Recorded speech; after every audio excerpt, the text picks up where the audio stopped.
Vancouver's Gilbert Paul Jordan emerged in the mid-20th century as a violent predator whose alcoholism and criminal impulses escalated early in life. By his teens, he was already a heavy drinker and petty criminal, haunting Vancouver's downtown Eastside. In 1961, he was caught with a 5-year-old Indigenous girl in the car, and not long after, he abducted and raped a woman. But both times, charges collapsed and he walked free. Those early escapes from justice foreshadowed a chilling pattern that would let him continue hunting vulnerable women for decades. I'm Mike. I'm Ian. And I'm Dave. If you thought a .20 was a high blood alcohol content, stick around. Tonight, we're talking about BAC levels close to Declan's IQ. You can speculate as to how high that might go. This is Necronomipod.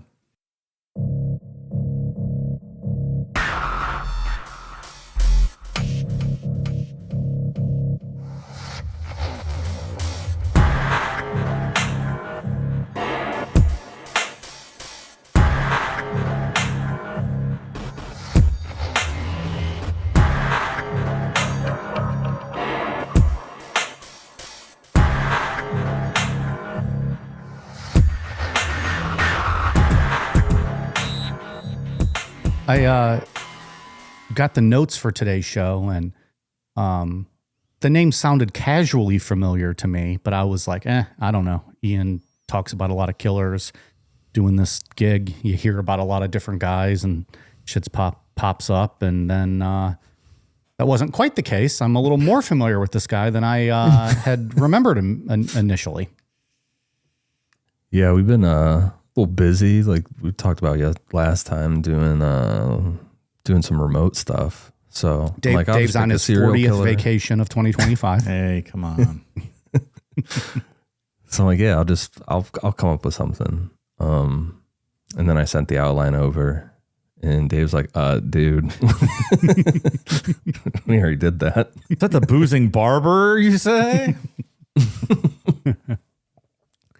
I hung my head because I started really grinding it on Friday, and I spent like tons of time reading it. And as soon as you said that it was already done on Patreon, I just kind of like put my head down for a second, like, motherfucker. Well, in all fairness to you, Ian, I think you had like went through some you were sick or had a health issue the time we did the show. And so, yeah, I wasn't on it at all. That's like the only time. Yeah, you didn't even do the show. So I could see how that one would be forgettable. I went back and looked. I did the outline for that show, and I went back and looked, and it was not great. So apologies to people that suffered through that a couple of years ago, but we're gonna redo it and give it justice. We're gonna give them a 2-part. I believe in the business they call that a make good. Make good. Make good. Because I was sitting there for a second. I'm like, is my memory really that bad? Like, am I fucking up here somewhere? We've done what? We're edging closer to 500 episodes. You're not going to remember every fucking topic we've talked about. It's just not going to happen. I know. Well, if you count in Patreon, like if you took Patreon and put it into our main feed, you would have had like 2 tattoos by now. Yeah, that's true. That's why I was smart and said that didn't count. You have to start checking the master list now going forward. Yeah. Right? Be safe. If you come to me with a Heaven's Gate outline again, that'll be, dude, it's the fucking third time. Come on. How many times we doing this? Check the list, man. It's on there twice. Take 3, take 4. Well, the good news for you guys is I don't remember a single thing about this guy. So that is good.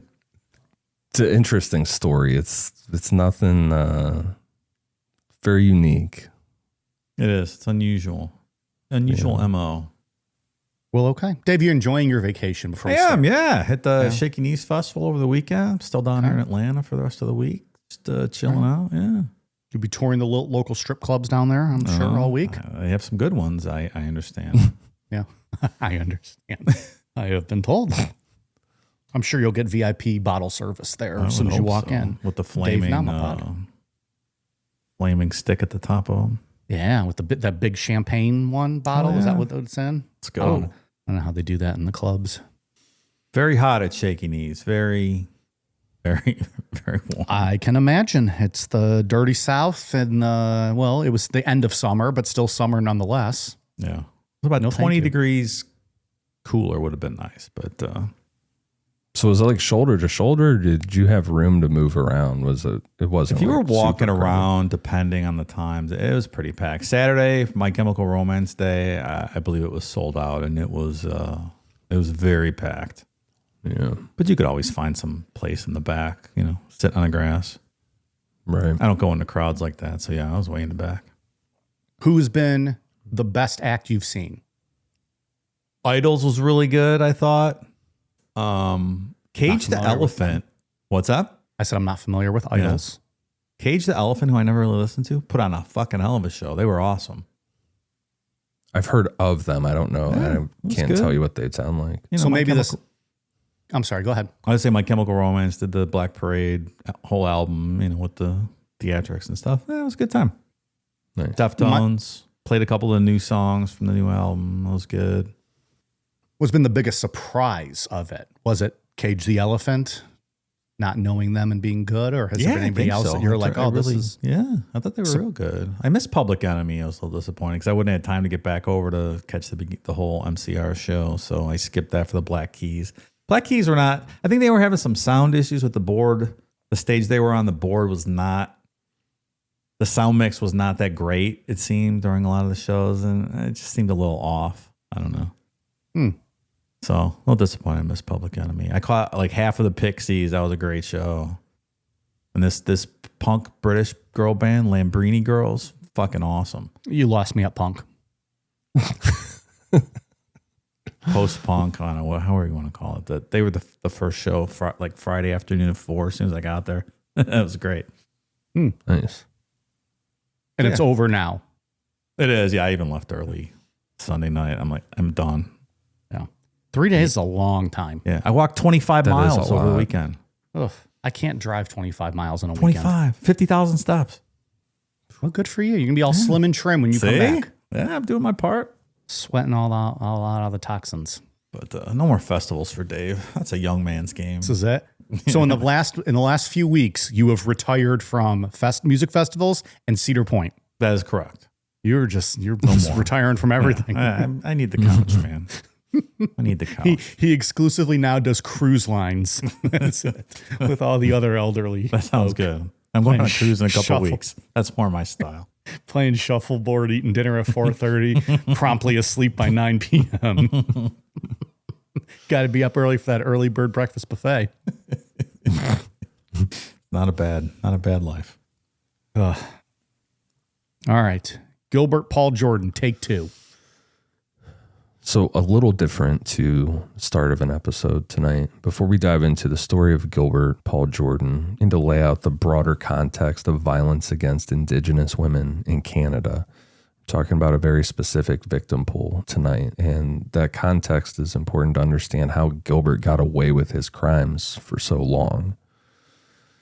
Canada has a well-documented crisis of violence against Indigenous women and girls. In 2019, a national inquiry described it as an ongoing genocide. There are numbers to back a claim like that up. Indigenous women make up about 5% of the female population in Canada, yet they accounted for roughly 26% of the women killed in 2022. Their homicide rate is many times higher than non-Indigenous women, a little over 5 per 100,000 in 2022 and a little under 5 per 100,000 in 2023, while others are much lower. And that just shows up. It's not just homicide, it's something that shows up in policing, courts. It's a whole systematic issue. That's a shocking percentage. So second-class citizen status type stuff. Yeah, it's like sex worker, but then like a whole other layer. Mm-hmm. You know what I mean? I do.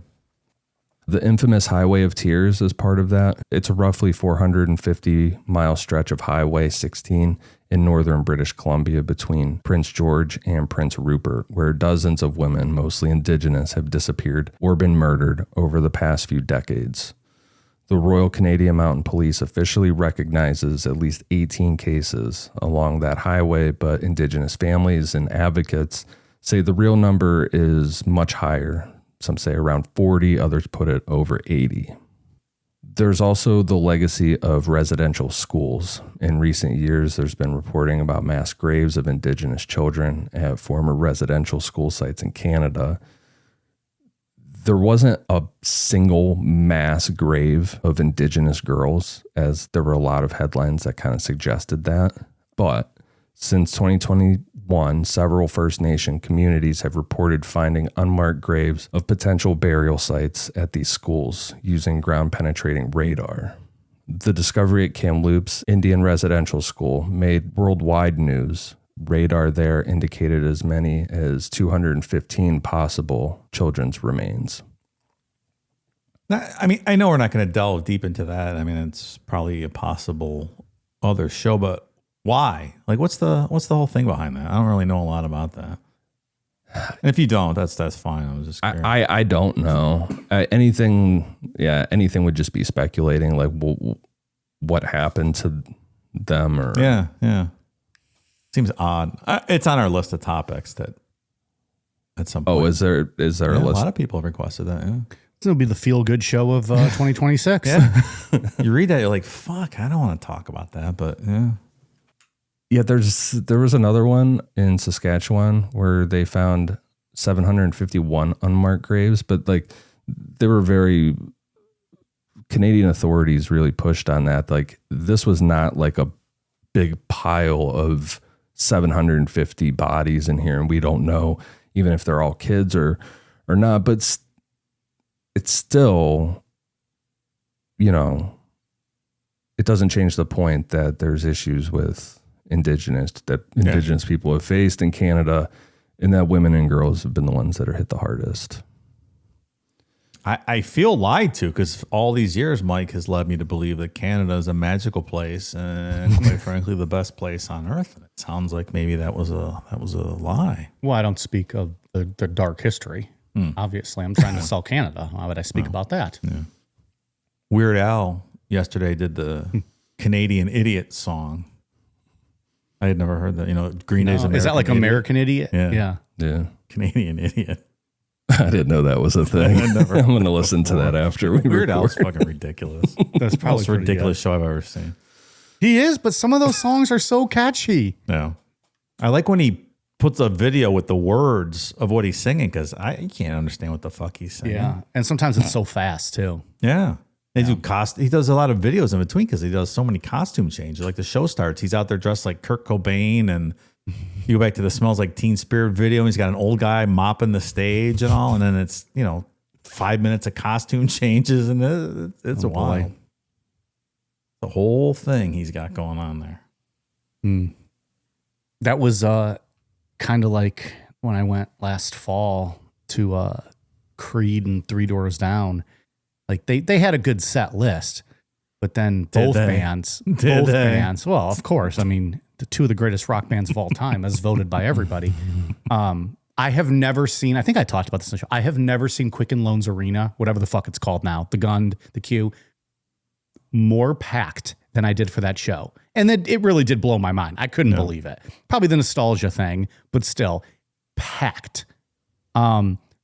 But like between each song, Scott Stapp and I forget the lead singer of Three Doors Down's name, but like they just start like pontificating about like religious stuff and like their finding of Jesus and like giving these sermons and like that's fine, whatever. It's a rock and roll show. I also have a lot of beers in me, so those are like the perfect pee breaks for me. Yeah, run up to the top, take a piss, grab another beer, come on down, boom, right into the next song. It was perfect. But yeah, kind of the same thing, except they weren't changing wardrobes. Right. They don't have the artistic integrity of Weird Al. Who does? Let's be honest. Who does? Who does? Not us. Gilbert Paul Jordan was born Gilbert Paul Elsey on December 12, 1931, in Vancouver, British Columbia. He was the younger of two boys born to Jack and Winfred Elsey. His older brother was known as Bud and was a few years ahead of him. Bud. When Gilbert was still a kid, his parents' marriage fell apart, but by all accounts, it was peaceful and both parents stayed loving and involved. Gilbert and Bud went to live with their father, Jack, after the split, and their mother, like we said, they stayed close, and she cared for them as well. So this wasn't a broken or abusive home. Winifred, you like that name, Mike? Sexy? Winifred? No. Winnie for short? No, that just makes me think of what was the show? Wonder Years? Wonder Years. I was going to say Growing Winnie. Pains. Wonder Years just makes me think of Winnie. That's the only Winnie I know other than Winnie the Pooh. Yeah. Oh, take this cock, Winnie. Take it. Did you ever Winnie end the up Pooh, watching obviously. Yeah, Not which the kid one- on yeah. Wonder Years. Did you Saw the ever face you guys watch are making at me.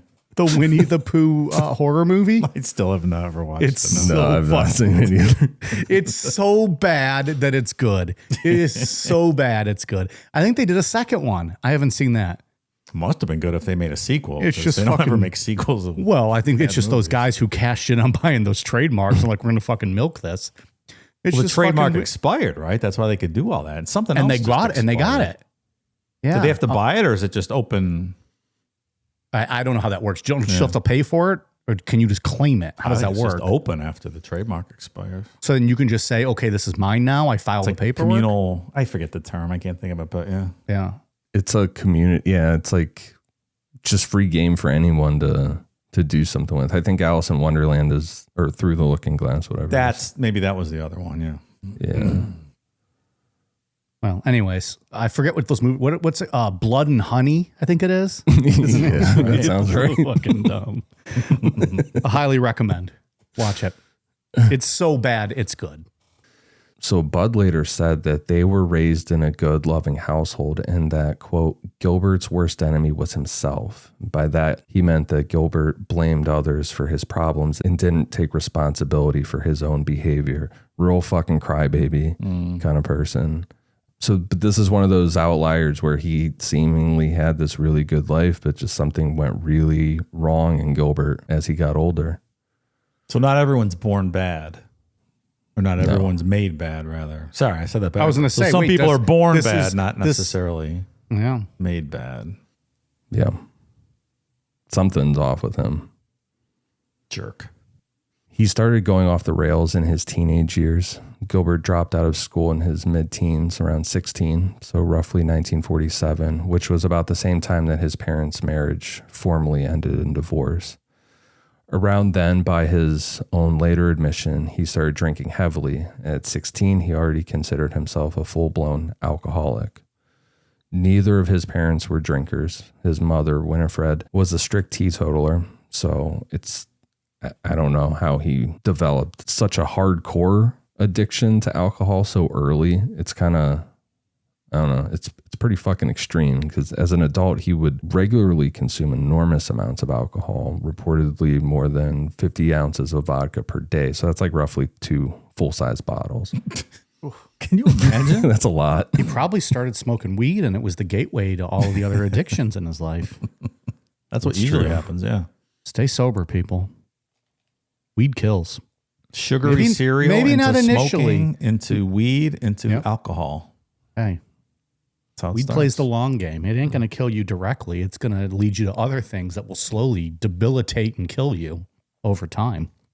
That's why I've been straight edge my whole life. And you will continue to be. Always. Most people that drink that much don't live very long. Like your liver's not built for that.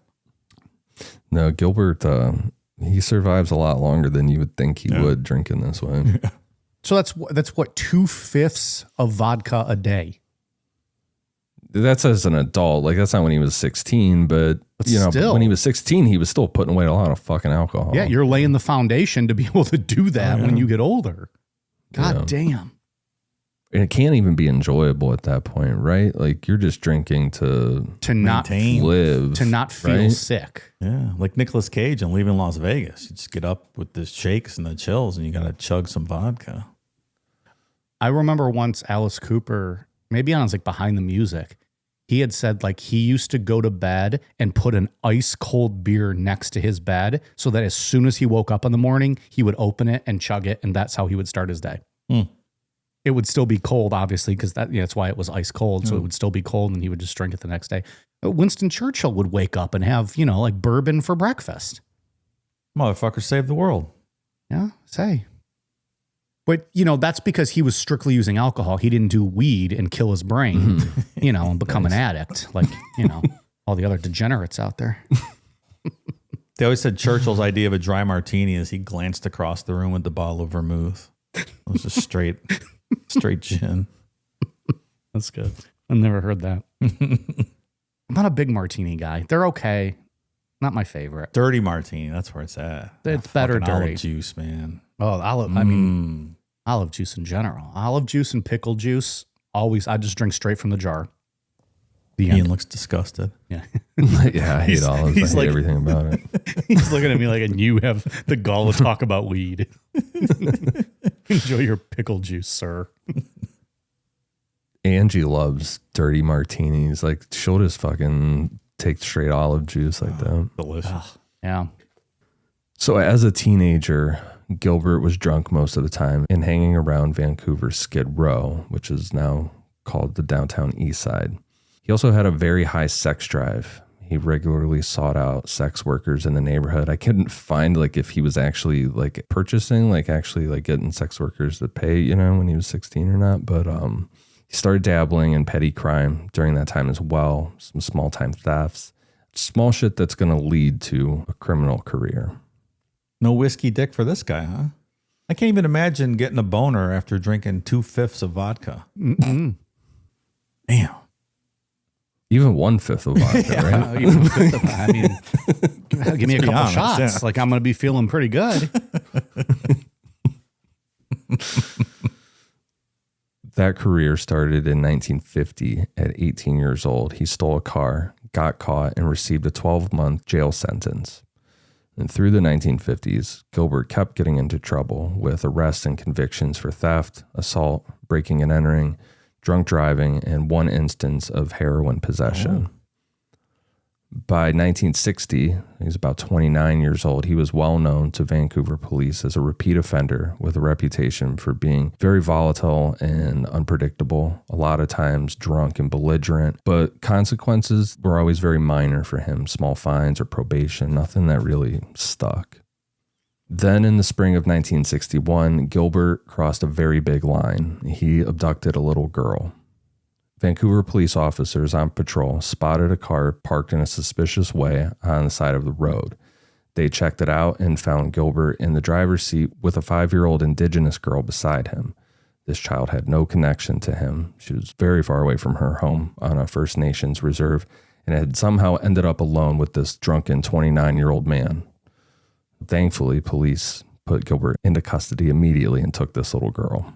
So details about how Gilbert got this child into his car aren't clear, but we do know is that he was charged with abduction. Some reports at the time said that he might have sexually assaulted the girl, but there's no proof of that, and that wasn't something that he was charged with. In May of 1961, the court entered a stay of proceedings in that case. Basically, the prosecution stopped and the charges were dropped. Gilbert walked away without a conviction, without even going for a trial, anything. There was no public explanation for this. One account later said that Gilbert, quote, got in more trouble for holding up traffic than he did for abducting a child. So no idea why they dropped it, no idea who this kid was, how it came to be, nothing. Nope. Couldn't find anything about it. That's wild. I wonder if it was on my precious Canada. Among others. I wonder if it was the daughter of one of his sex worker friends or something like that that he persuaded to God knows what. Yeah. The quote about the traffic stuff is in reference to what happened later in 1961. In December, Gilbert was super drunk and out of control, and he caused a scene on the Lions Gate Bridge by threatening to jump, creating a massive traffic jam until police talked him down. When he climbed back to safety, officers arrested him for public intoxication. In court, he gave the magistrate a Nazi salute and got hit with a contempt charge. What the fuck? Okay. Yeah. Missed opportunity, cops. You should have let him jump. You could have avoided all of this. But isn't that crazy that he did get in more trouble for pulling this shit on the bridge than he did for abducting a little girl? Yeah. Second class citizen, man, goes back to that. You can almost see how this escalates for him. Yeah. Like if I have a 5-year-old in my car, I get caught, nothing happens to me, then, you know, that whole invincibility thing that we've talked about with people in the past. I can get away with anything now. Yeah. I'm drunk Gilbert, super alcoholic. In March 1962, not even a year after the incident with the little girl, Gilbert was implicated in another horrifying crime. One night in Vancouver's downtown Eastside, he crossed paths with 2 women that he talked into having drinks with him. The 3 piled into his car, and he drove a short distance to the Cole Harbor area, which was really desolate after dark. He parked in a quiet spot, and they started drinking. Gilbert had some paper cups, and he's pouring vodka and handing it around. And after downing tons of vodka, one of the women got really sick and stepped out of the car. The minute she was outside the car, Gilbert hit the locks and stepped on the gas. He sped away, kidnapping the second woman, still inside. Gilbert sped across Lionsgate Bridge into North Vancouver with this woman trapped in his car. Eventually, he pulled over to a secluded area. In the back seat, he raped her.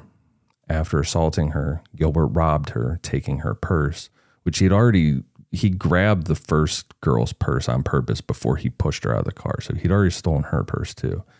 And then he shoved the second woman out of the car and left her stranded. Oof. This guy's something else. A creep. Canadian creep. Canadian creep. Ian, good name for an emo band, Desolate After Dark. Oh. Sure. That's not bad. You would have rocked them in high school. Come on. Oh, yeah. I'd listen to that band. I'd listen to that band today. All American Rejects was a pretty good show. I caught most of that one. Yeah. That'd be fun. That was to see live. entertaining. I saw they were just playing some like random backyard shows and stuff a couple months ago. Really?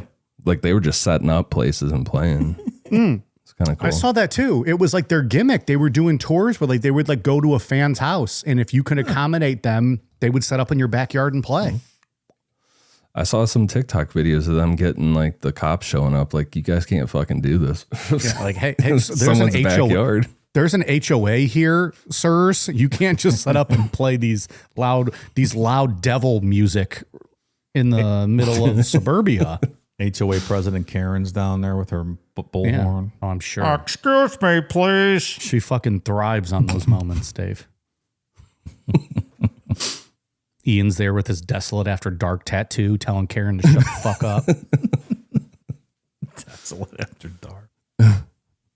So the first woman left behind in Cole Harbor found someone to call the police. And the second, once she was rescued on the North Shore, contacted authorities too.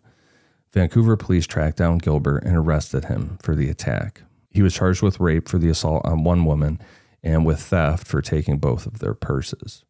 And in January 1963, the case went to trial.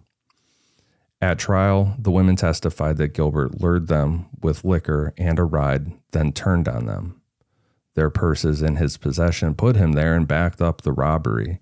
But in 1963, rape cases a lot of times hinged on one person's word, and Gilbert had a lawyer. That's one thing. I think I talk about it later in this episode, maybe in part 2. I think, not even I think, part of why Gilbert is allowed to get away with a lot of stuff is that he is always able to afford a good lawyer. That goes a long way with our justice system, sure. It does, especially when you're talking about marginalized people, too. So his lawyer pushed back on the lack of hard evidence. There was no medical exam and witnesses. He said that there was consent. The court wasn't convinced beyond a reasonable doubt, so Gilbert was acquitted of the rape. The thefts were undeniable. Like, he had the purses, so he was convicted on 2 counts of theft and sentenced to 2 years. Hard evidence. If you can't get hard, there's no crime. That's what I always say. You do always say that, sir. I don't know why you're here, but thank you for that knowledge. No hard, no harm. Speaking of Michael Jackson. Oh, no. I was going to send this to you guys earlier, and I didn't. I should have. Did you know in 2000 that Pamela Anderson went to some like fashion show I think it was Paris, and she was there with someone that was just in a suit with this really fucking weird ass white mask on. I saw that picture the other day. Yeah, and it's rumored to be Michael Jackson. That's interesting. It's really fucking weird. I just love those titties Pam had. He doesn't. They want to know it was me. He's lying. You're right. I didn't like titties. I like little boys. Never mind. That wasn't me. No heart, no harm. This show is sponsored by BetterHelp. We've all been there before, turning to our barista, our hairdresser, the drunken stranger in the bathroom, hell, even our dogs, for life advice. As fun as they are to talk about everyday topics, when you're looking for help about relationships, anxiety, depression, or other clinical issues, they probably won't always have the answers. Instead, get guidance from a credentialed therapist online with BetterHelp. In short, we go to some funny places for support, but not everyone is a therapist. Not everyone is the one. Find your right match with BetterHelp. BetterHelp has been helping people find their match for over 10 years and has a 4.9 out of 5 rating with 1.7 million client session reviews. If you're looking for quality, BetterHelp therapists work according to a strict code of conduct and are fully licensed. With over 30,000 therapists, BetterHelp is the world's largest online therapy platform, having served over 5 million people globally. After filling out a brief questionnaire, you'll be matched with a therapist that is tailored to fulfill your needs. And it's convenient, too. You can join with a therapist at the click of a button, helping fit therapy into your busy life. Plus, switch therapists at any time with no extra cost. BetterHelp sessions are done completely online, and you can pause your subscription whenever you need to. As the largest online therapy provider in the world, BetterHelp can provide access to mental health professionals with a diverse variety of expertise. Find the one with BetterHelp. Our listeners get 10% off their first month at betterhelp.com/necro. That's BetterHelp, HELP.com/necro. All right, where were we? Convicted of 2 counts and sentenced to 2 years. This asshole. I hate this guy. Jerk off. He really is a piece of shit. And the fact that he's such a crybaby about his life, like everything is everyone else's fault. Yeah. Big snowflake, this guy. Yeah. Gilbert appealed the theft conviction and it got overturned. So he only served a fraction of that sentence before walking free.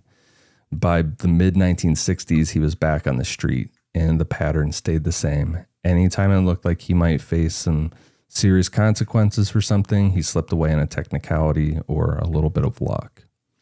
This Canada is not the utopia I was led to believe. I'm just going to leave it at that, sir. We haven't even talked about hockey yet, or Trish Stratus, or Molson Canadian. There's a lot of good things that come from Canada.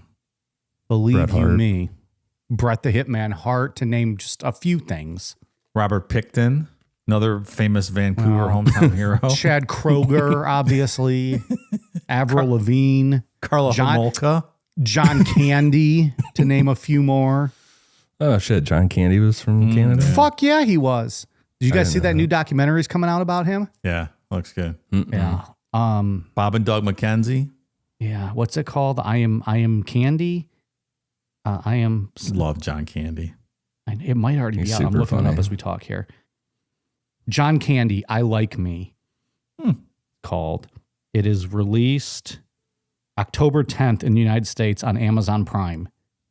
Yeah, I can't wait. Dude, that part in Trains, Planes, and Automobiles is terrible. Like, it's a gut punch. Ugh. When he's like, I like me. Dude. And it's like his whole shit with his wife. Oh, that's such a good movie. It's so funny. Yeah. I just saw the other day that he did Home Alone, his bit in Home Alone, his cameo. He wanted to do that for free, but because of like the unions and stuff, they had to pay him like $400, and he was still upset that they even had to do that because he was friends with the director, and every line he had in that movie was just improvised. And when he told like that story about like how he got left in a funeral home parlor overnight, that like the cast had to like bite their lips to stop from laughing because they didn't expect him to say something like that. It's so goddamn funny. Yeah. Was he like the Polka King or something? Like that was the band he was with, the Polka guys. They were going to Chicago. Yeah. And one more, Luca Magnotta. Don't forget about that guy. Another awesome guy in Canada. I bring up John Candy. He brings up Luca Magnotta. Different kind of pussy slayer. Indeed. Yeah. He and I are not the same. On January 17th, 1965, Gilbert was out on a binge drinking with a woman named Ivy Rose Oswald. Ivy was 27, worked as a switchboard operator, and was the only one of Gilbert's known victims who wasn't indigenous. There's a job that's not around anymore, huh? Switchboard operator. Yeah. Certainly not. That seems like it would be a stressful job, right? Yeah, you see those old videos of them plugging the phone lines into the big wall of, operators. There's like 100 fucking things. Yeah, crazy stuff. I feel like the thing, though, is whenever you see it like in a movie or something, it's always during like a dramatic scene where they have to be moving real fast. Yeah. You know, like on any given Wednesday, right. Are they really that busy? Or we're only seeing them during like crazy emergencies. Yeah. What if they connect to the wrong line? Then what? Oof. Better be careful. Got to have a kayfabe word. Chaos ensues.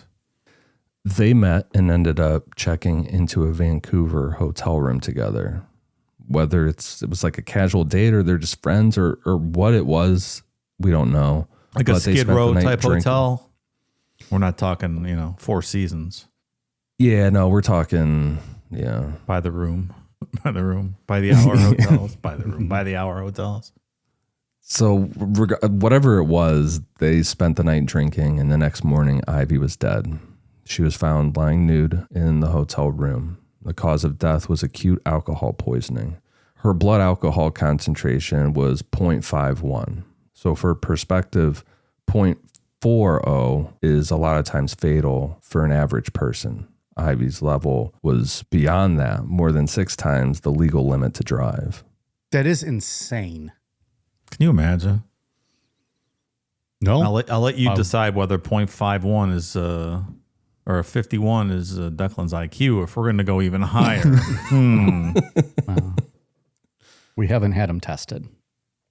So what's the legal limit? 0.08, right? Yeah. 08. Yeah. 0.08. She died at 0.51. God damn.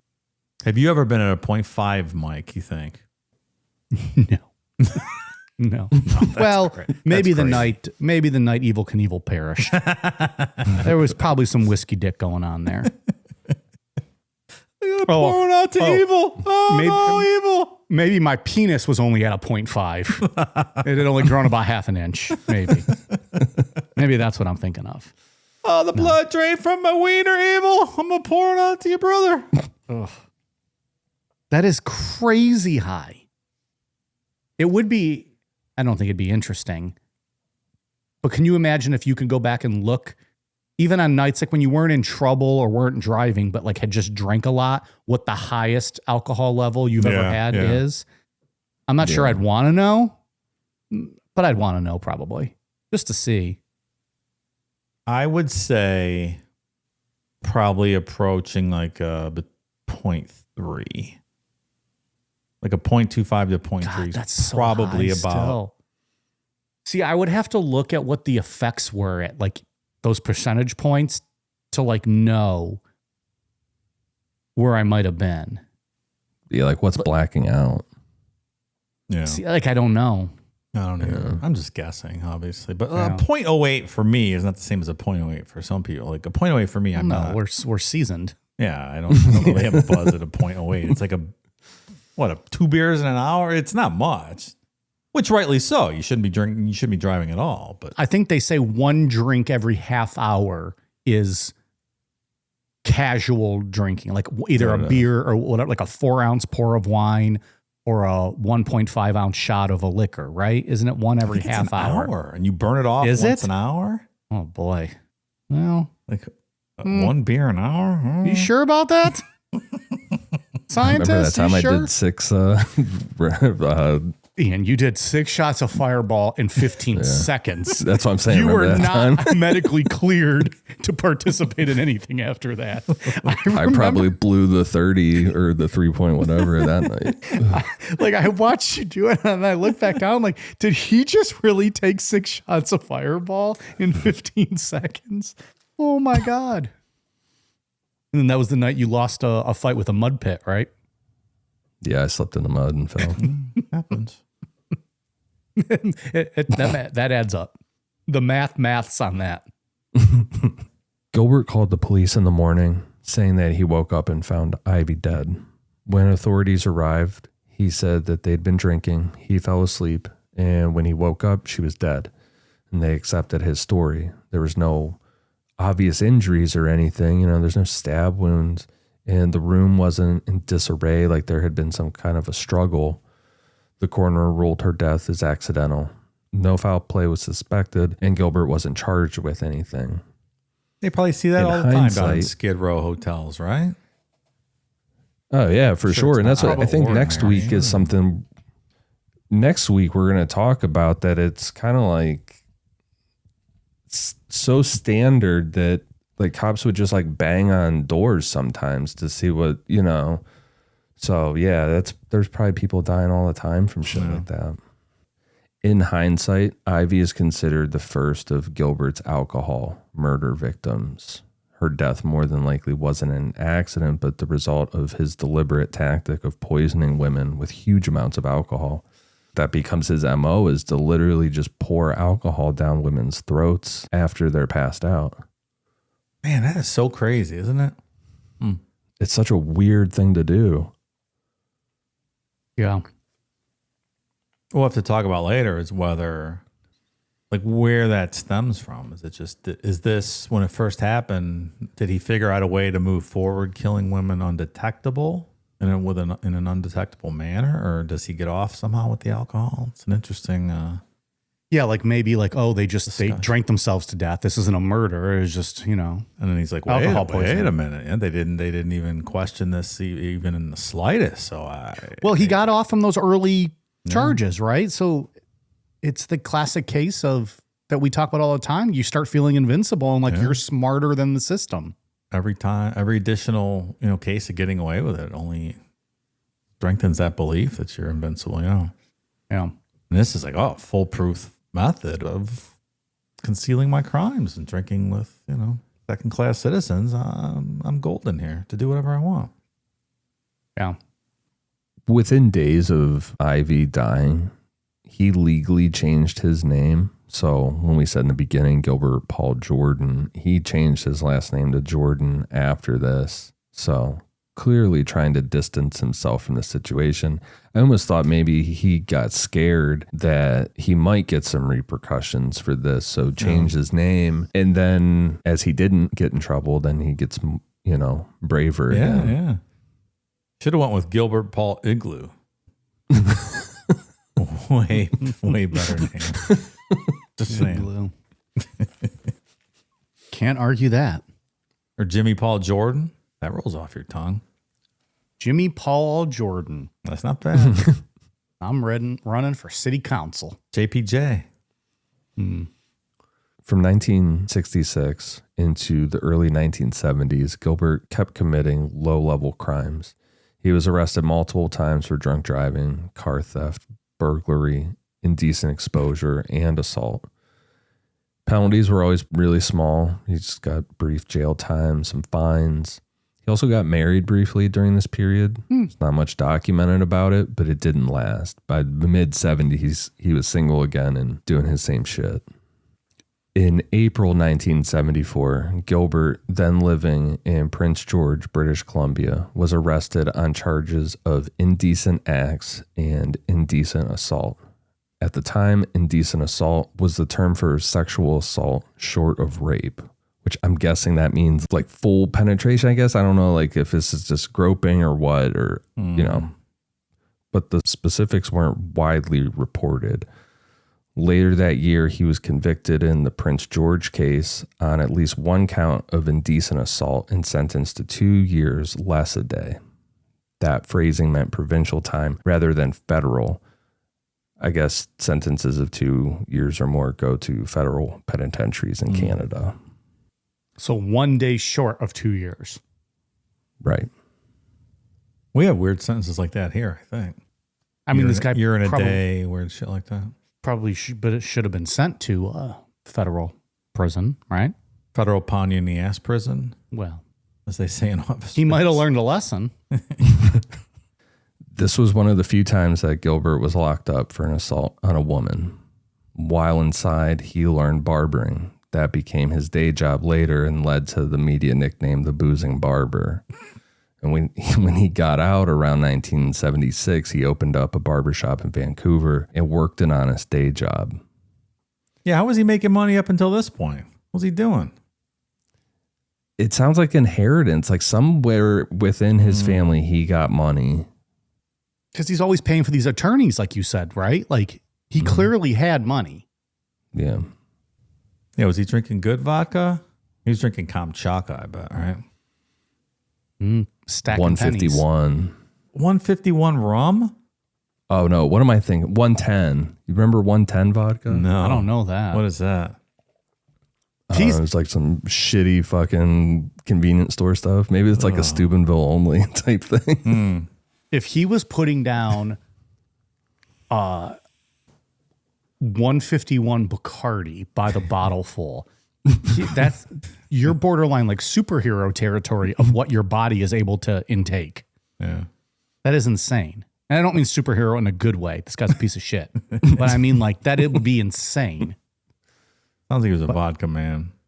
But I understand. I'm just going off, Ian's thing. That 151's foul. Oh, it's horrible. I have not heard of 110 vodka. It was just Don't like buy those your little vodka. fifths. I'm sorry. Go ahead, Ian. It was like those little glass fifths, Oh, yeah. or whatever. That's Crick vodka. Yeah, that's where the Marvin just went down and dipped that bottle in the creek. Look, if you buy your, we're out of 110, bitch. Go get some more. if you're buying your vodka at a drugstore or at a gas station, it's not top of the line. Especially here in Ohio, because it's not even real vodka. It's fucking half vodka. Well, that's what I meant. I was going back to like your Kamchatka and stuff. Yeah. Like you can buy that at a What's that fucking mean? grocery store that doesn't have a liquor license. Do they water down the vodka in Ohio? Well, you can only buy real vodka at the state, the state liquor stores. If you buy it at a grocery store, it's half proof. Yeah. It's not I like didn't know that. vodka. Don't get me wrong. You're going to be fucking throwing up if you drink enough of it, but it's going to be real shitty, cheap, disgusting stuff Yeah, also. it's like 42 proof. Was that like those big gallon jugs of Orlov? Isn't that what they sell? Yeah, at the- Orlov. at the grocery Oh, store. man. Whoa. Yeah. Yeah, drink twice as much. It's half proof. You're going to throw up twice as much as well. Nothing wrong with it. Just a good old-fashioned bottle of Tito's vodka. Nothing at all. Good, moderately priced, gets the job done, and it's smooth. This is not a paid advertisement. But it should be. It really should be. Followed by a Blue Chew ad because Tito's will not give you whiskey dick. But if it does, have a Blue Chew. Why It'll risk get- it? It'll get you through all those drunken sexcapades, even if a celebrity, sports star, athlete, stuntman that you have no connection to should pass away on any given night while you're balls deep on a futon in a female. But hey, I'm just spitballing. I'm just making things up as we go. So this is an interesting part in this story because it's not like people didn't try to stop Gilbert. It wasn't all negligence from law enforcement or the system, I guess. In 1974, so that case that he went to jail for 2 years for, prosecutors tried to have Gilbert declared a dangerous sexual offender, which is now just considered a dangerous offender in Canada. Under Canadian law, that designation allows indefinite imprisonment held until authorities are convinced the person is no longer a threat. It's reserved for repeat, high-risk violent offenders. In 1974, the Crown argued that Gilbert fit this profile. They found out about the fact that he had abducted a child, that he abducted and raped a woman, and now this indecent assault conviction. And like I get that the rape charge was thrown out of that one case, but at minimum, he admitted to shoving one woman out of the car and speeding off with their purses. You know what I mean? Mm-hmm. Like, he definitely fits the fucking profile. By the mid 70s, though, Gilbert had money, like we said. And when the Crown went for the dangerous offender designation, he hired a top defense lawyer and fought it. A legal battle ran nearly 2 years, like the whole time that he was in serving his sentence, with psychiatric assessments and arguments on both sides. In 1976, the judge denied the application. The defense convinced the court that he didn't meet the criteria for indefinite detention. The detailed reasoning isn't public, but Gilbert got away again. This would have put a stop to this whole thing. Motherfucker. The boozing barber beats the case. That's the headlines. That's ripped from the headlines. Directly. On February 21st, 1977, Gilbert drove about 700 miles east to Edmonton, Alberta, and went to Alberta Hospital, a psychiatric facility on the outskirts. He posed as a doctor to get access to a specific patient, a 47-year-old woman with developmental disabilities and the mental capacity of a small child who lived under care there. He convinced staff that he was a doctor and that he needed to see her. It worked, and Gilbert led her out of the hospital, effectively kidnapping an intellectually disabled adult from this healthcare institution. That is this crazy. happen? I tried to find out like who this woman was. Like, what is the relationship here that he drove this far and Yeah. got a specific person? He had to know of her, trying right? to find. I'm gonna keep looking until I find it for next week, or hopefully find it. But Not like out of the blue, right? There had to be some sort of connection somewhere. yeah. We just don't drive that far and on a wing and a prayer. No. There's nothing good in Edmonton, right? Their hockey team sucks. Why, like, Yeah. why else would you want to go there? That's out of line. That is out of line. They keep losing the finals every year. Two-time Western Conference champions back-to-back years. Yeah, it's been a rough couple Junes for old Mike Namapod. I wonder, like, if this lady was... I wonder if, like, her story was in, like, a newspaper or something. And, like, maybe he saw it. Like, somehow her name was mentioned that he would see it and then go there and be like, okay, this is a good victim. Right.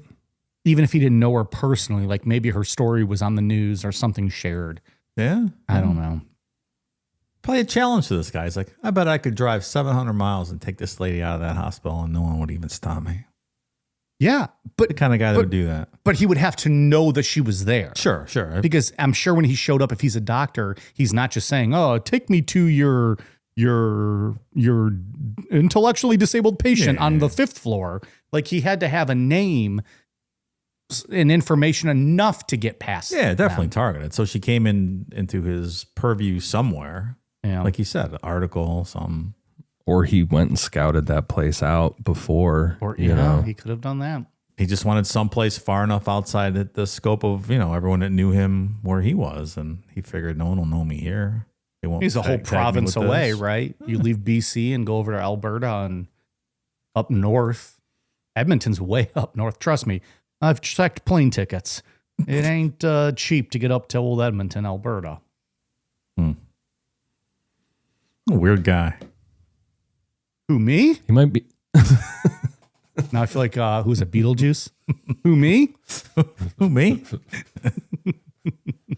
A lot of good Beetlejuice memes lately. Those videos are great. With Jeff Jarrett that cranked him over the head with the guitar. Dude, he Fucking lit him up. whacked the shit out of him. Yeah. What do you call him? Slap nuts? That's what- Isn't that what Jeff- Beetlejuice called him? Yeah, well, that was Jeff Jarrett's word, slap nuts. And so I think Okay. Beetlejuice used it against him and called him slap nuts, and then turned and walked away all cocky. And Jarrett fucking swings like a baseball bat, that guitar right across his back.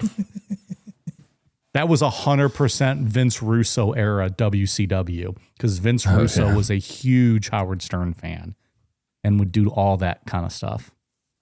Wrestling Gilbert- talk. Sorry. So Gilbert took this woman to a hotel in Edmonton and held her there for about 3 days. During that time, he repeatedly beat and sexually assaulted her. He kept her drunk the entire time, forcing her to drink only vodka. Oh, God. After 3 days, in the early morning of February 24th, 1977, Gilbert forced the woman into his car and started driving west out of Edmonton. On the outskirts, he pulled over in a remote spot and tried to rape her again. 2 RCMP officers on a routine patrol saw his car parked awkwardly and stopped to check. They found an extremely intoxicated, half-dressed, visibly beaten up woman inside with empty vodka bottles everywhere. They questioned Gilbert and he said that she had fallen. The Mounties arrested him on the spot. It's clearly something was wrong here, and the woman was taken to the hospital in really bad shape, but thankfully she survived this whole thing. Gilbert was charged with kidnapping, sexual assault, and a then existing offense, sexual intercourse with the feeble-minded. Different times. Yeah. Alberta hospital staff confirmed that she hadn't been allowed to leave and that no doctor named Dr. Jordan had been authorized to see her. Evidence of physical assaults was clear, so you know that on paper this seems like a very, very straightforward case. Yeah. Should have been Dr. Igloo. He could have hit a little bit better. Gosh. Ma'am, we didn't find any Dr. Igloo on the physician sign-in sheet that day.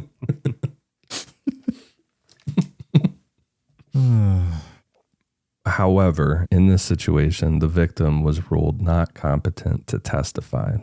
So, like we said, she had the intellect of a young child, and in the 1970s, courts often treated such victims as unreliable.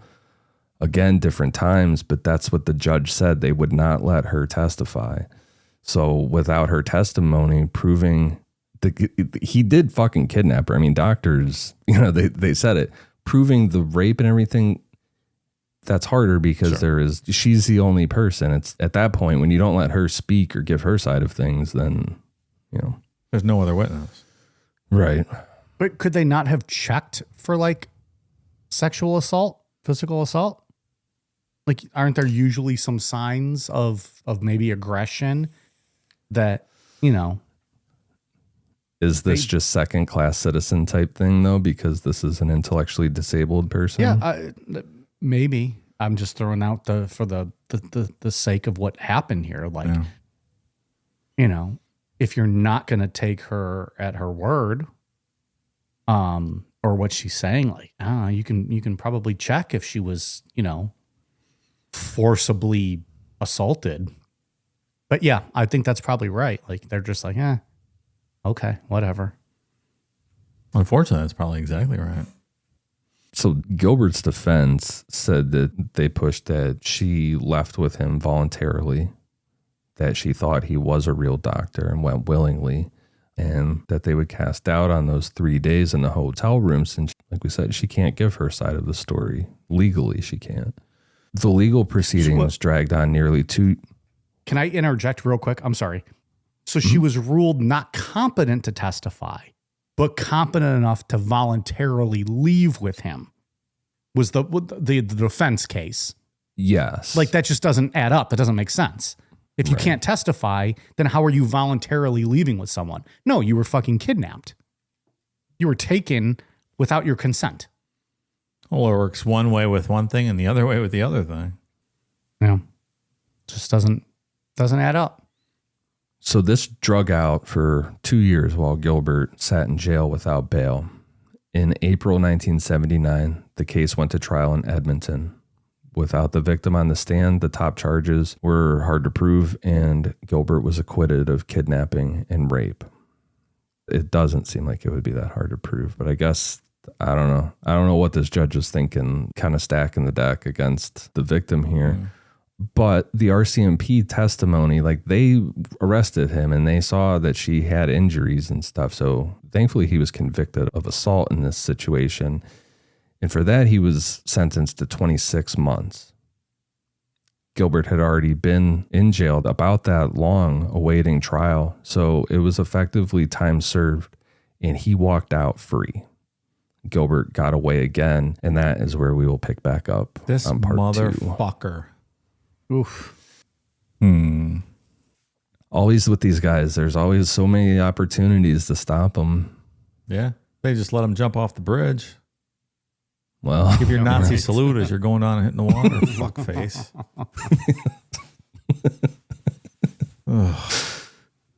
Horrible. Well, that's an uplifting story. Fuck. Yeah, I feel great.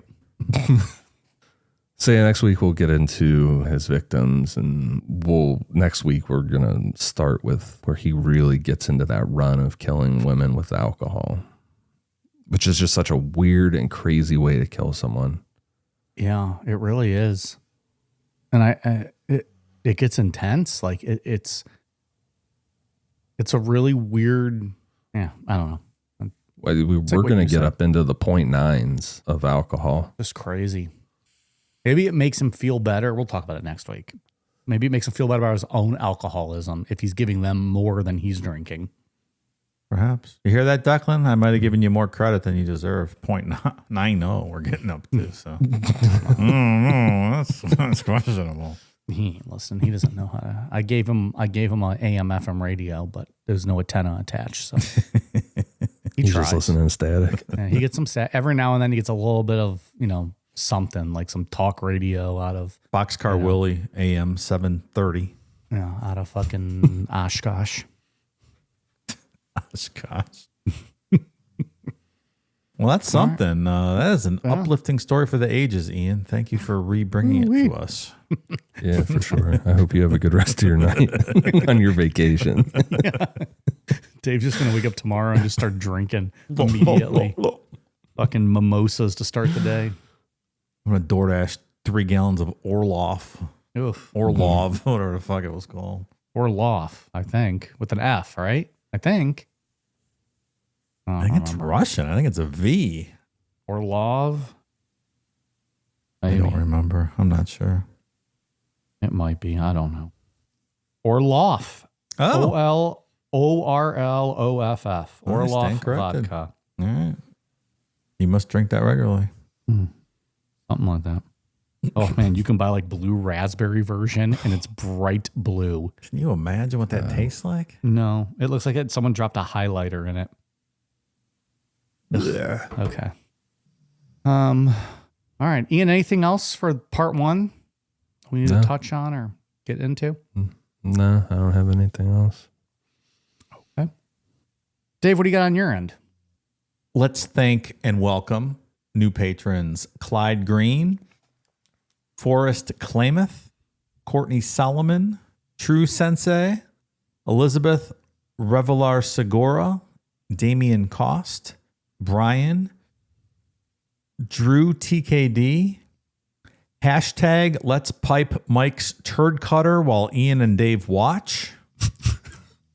I'm not sure that's a good idea. Sounds like sexual assault. It does. We'll let the attorneys figure that one out. I need a lot of gallons of Orloff to make that happen, I think. Trans Dragon 22, Beth, Amanda, Viking Dan, Brad Ryan, Chenery R89, Say My Name, Dave, it's Christy.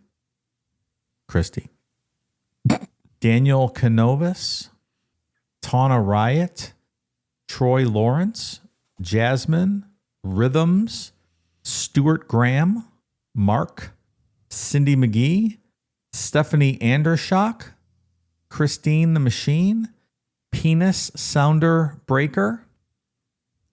Sounder Breaker. Penis Sounder Breaker. What?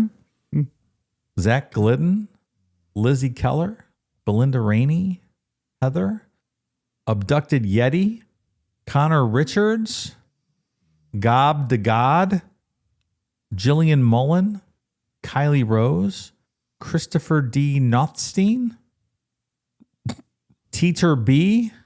I sold Ian's gallbladder to a man named Kevin.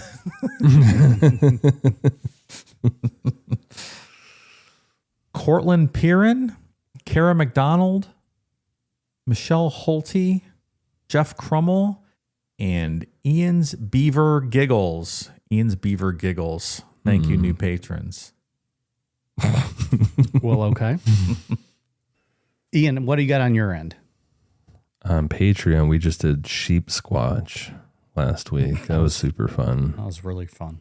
That was something. Good stuff. I ended up finding all kind of sheep colored cryptids to kind of lump in there. So covered a couple different things. Go check that out. It was a lot of fun. Yeah, good cryptid stories. Always good time. Dave, anything else on your end? No, sir. No, I don't. Okay. Well, enjoy the rest of your vacation down in I hot will, pal. Atlanta, as the kids say. Hopefully the weather will cool off a little bit. I hope it does. Thanks, man. Say hi to Ludacris for me.